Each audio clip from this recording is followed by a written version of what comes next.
worry. You just stay there and look pretty. I love you.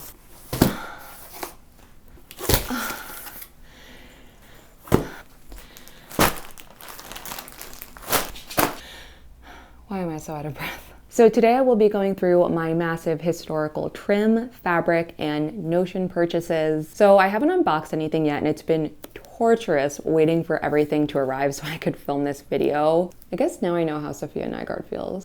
Also, I know that haul videos can be super problematic and toxic.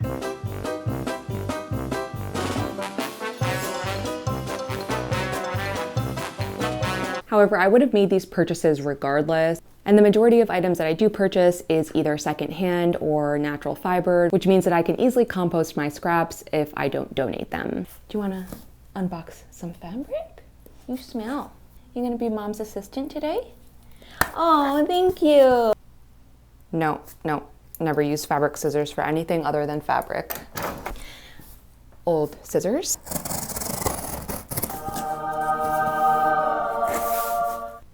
Do you approve? What am I saying? So the first thing we have is some green wool suiting. It is a hunter olive type of green. This is perfect fall fabric. I really like neutrals. It's very cottagecore. And these really light wools are absolutely perfect for fall, spring, and summer. And if you just put a petticoat underneath, perfect for winter as well. And they're usually super soft, so you don't even have to have a lining like you would with a wool felt or something like that. Next, we have some white silk chiffon. I honestly don't think you could ever have enough white chiffon, especially if you are into 20th century reconstruction. It is so useful in so many ways. It's great for petticoats, it is great for ball gowns, it is great for skirts, it is great for a myriad of things. And I got 10 yards of that. Ooh, next is this wool twill suiting. I got 5 yards of it, and I really love the window pane pattern on it. It's, again, super fall. I had fall in mind when I was purchasing all of these items, fall and winter, and I absolutely love the color. It is so soft, and it's super light, so I can definitely like make a nice gathered skirt with this. So this is some brown silk charmeuse. Oh my god, look how pretty that is. Oh my god, it feels like butter. It's like, I am honestly like a medieval peasant when it comes to my fabric. I value my fabric like it is gold, especially silk. Silk is like the ultimate fabric in my opinion. Oh, it is so pretty. It is so pretty. Oh my god. I cannot wait to use this. And I got 7 yards of this. Next, this is some white China silk. Again, I feel like you can never have enough white silk, cotton, rayon in your collection. It is so versatile. I just like white. That's like my default color. For people, like black is their default color. I don't generally wear black that often. Whites, in my opinion, are perfect for undergarments, petticoats, which are undergarments, gowns, of course, layers underneath chiffon. So I got 10 yards of this, and I know that I'm going to fly through this. Oh my god, this is really pretty. This is so pretty. Look at this gorgeous wool. The colors are insane. Look at that coloring. Wow, that is so pretty. This is a wool blend, so it is part polyester, so I will not be able to compost this. I got 5 yards. I wish I got like 8 yards of this. This is so pretty. I will definitely have to see if they have any more on the website, but I ordered this a while ago, so they probably don't. When I saw this fabric online, I thought it would go so quick because I think it is just the most beautiful fabric I've ever seen, and it is super cottagecore. This is a pink, tiny herringbone patterned 100% wool. Look at that little pattern.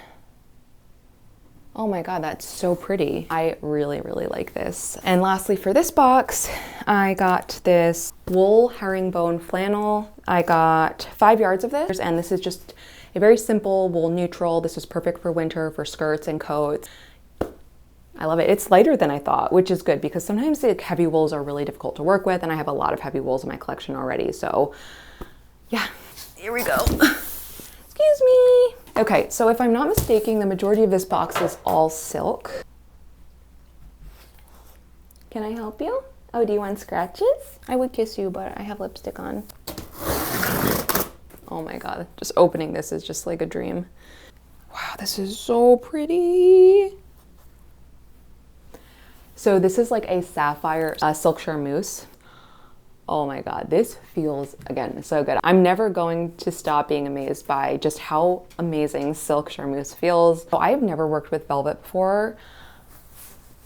but there was some velvet on sale. This is a cotton silk blend. Like every fabric is just like, oh my God, I love you. Where have you been all my life? Wow, it is so gorgeous and shiny in real life. Oh my God, and it's so soft. So this is similar to the sapphire blue. So this is another silk charmeuse. It is not like as dark, so I would say this is more of like a royal blue. So pretty. I got 9 yards of this. And then another silk charmeuse. This is like a mulberry or like a wine color. Come on. Wow, look at that. Look at that weave. This color is just like chef's kiss. So pretty. So before we move on to any more fabric, let's get into the historical trim because this is my favorite. It seems like everything is my favorite, but that's honestly just my love for fabric and silk really. I absolutely love silk. If I had a safe, I wouldn't store money in it, nor would I store gold in it. I would solely store my historical trim. That's how much it means to me. Like, it is so valuable to me. So I got all of these historical trims from East Coast Trimmings, and they have a massive selection of vintage trim, and it is just, it's probably like the most out-of-body cerebral experience you'll ever have if you love 20th century dress history and sewing. They have so much beautiful European hand embroidered trim that is just to die for. So I was talking to her about it for like 20 minutes. Like I was just asking about all the history, you know, how they originally got into it, where they got their collection. I was just enamored with everything, honestly. So she was showing me some of the modern pieces and she was like, yeah, you can tell that it just doesn't look the same. And it really doesn't. Like, I feel like the modern pieces, well, of course, they're all made in China. And I know being made in China is kind of synonymous with low quality, but obviously that's not completely true. There are so many amazing Chinese craftspeople in China. It just so happens that China is the world's manufacturer and they don't have a lot of regulations. So a lot of poor quality, exploitative working conditions go on, which sucks, obviously. And a lot of the manufactured goods are subsequently low quality. You could just kind of tell the colors were also much more saturated. I feel like that's the number one way how to distinguish between historical and modern trim is the coloration. So I purchased these not for a specific project. I just purchased them to add to my collection because I feel like when I'm 50, these are going to be so valuable. So these are going to be like 100 years old. You know how now a lot of people who love Victorian reconstructions, Victorian dress history, Victorian sewing, they wish they could get their hands on antique lace. They wish that they had like a large collection of it. I'm setting myself up to have that, but like when I'm older. So that's how I'm kind of curating my collection with that in mind. So yeah, let's just dive into these. Sorry, I'm like kind of rambling. Anyway, so this is the first one. Wow. Oh, these colors are just out of this world. Oh my God, like I could cry. It's just so beautiful. The orange with the green and the fact that this was all done by hand, it's just astonishing. It's gonna be a traumatic experience to even try to cut into any of these. So here is the next one. This is a floral and bow pattern. She specifically told me that this is some of the oldest trim that she had in her shop. It's from, I think, 1900, and it was made in France. And I absolutely love this pattern. It is so adorable. I could just totally see this on a 1940s dress or a 1910s tea dress even. Oh, this would just be so beautiful. So next is this blue floral patterned trim. I love the different colorations of the blues, the lighter and then the darker one. I absolutely love it. Probably the thinnest one that I've gotten as well. Okay, so this is my absolute favorite trim. It is so beautiful. It is just absolutely stunning.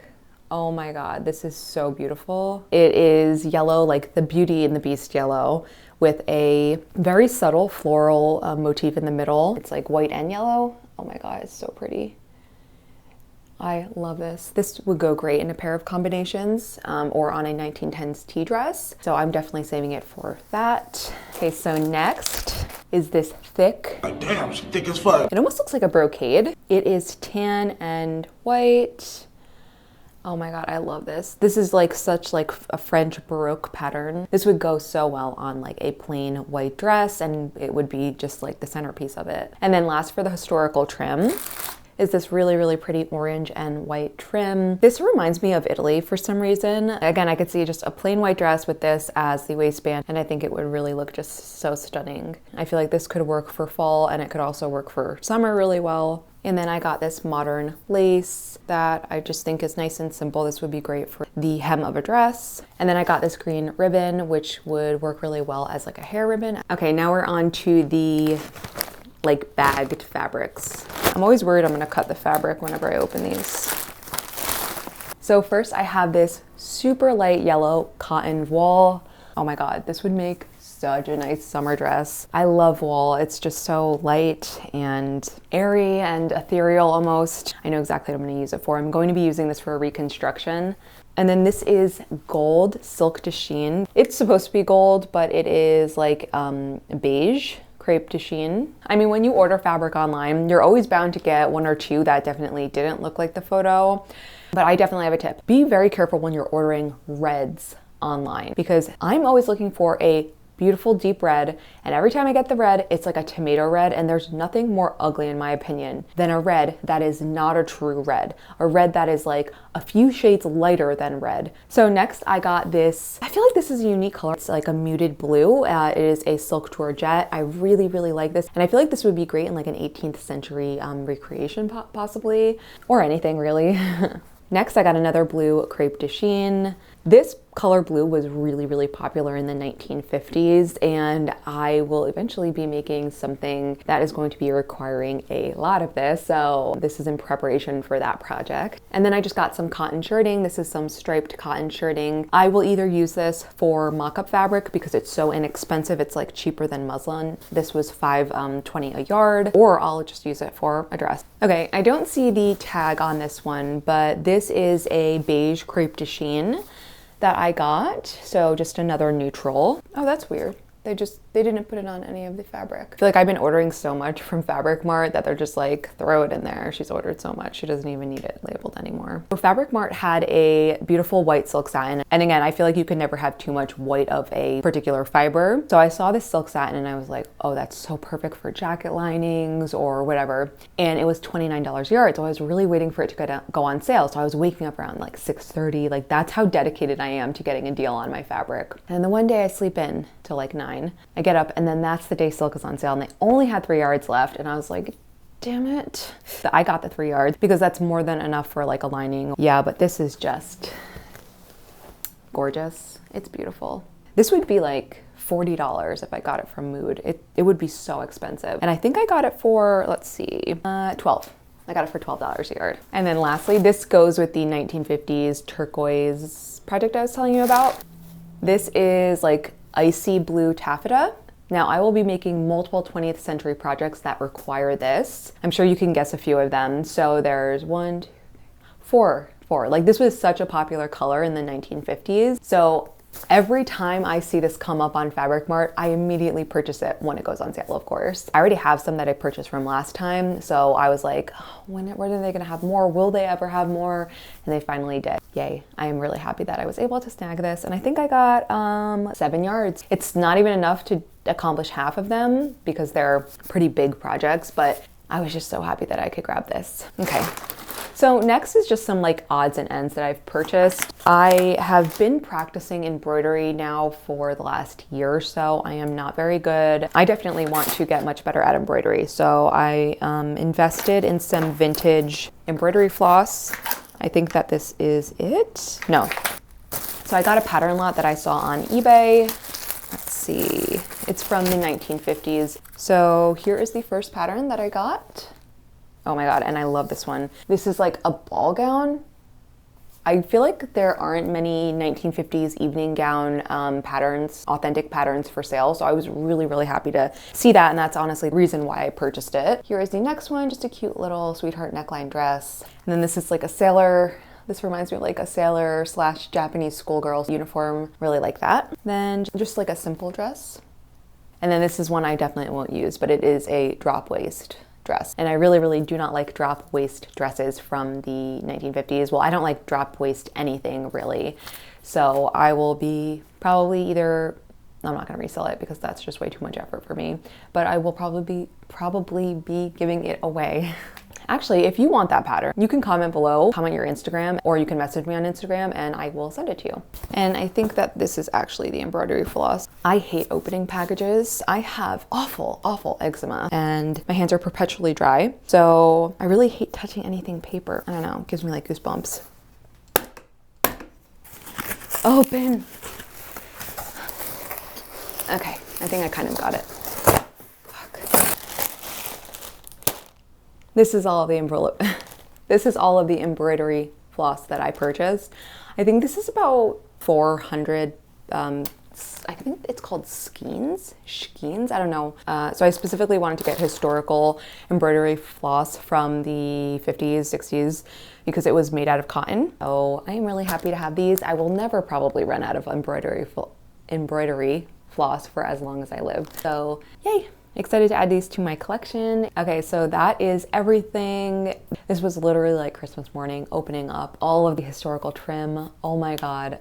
That was the highlight of my year, basically. If you are interested in historical trim, please do not hesitate to stop into East Coast Trimming and support a local garment district shop. They need all the help that they can get. I was speaking with her and I was asking what's the best place to get beads for one of my upcoming projects because I haven't done much beading, and she was like, all the stores closed down, basically. And I was just like floored because last time I went in was like a year ago. There were a few bead shops, and she was even telling me that Joyce Trimming also closed, which is another place that I wanted to stop into. So a lot of places are definitely closing and it's really, really sad. So if you live in New York City or if you live in the tri-state area, please try to stop in if you can from time to time. I love getting a deal as much as the next person. I pretty much shop exclusively on dead stock websites, but when I can, I really do try to go in and support even notions. Like the majority of shops that I frequent in the garment district are notion, trim, button shops. I do have to let you know though, the historical trim is pretty pricey.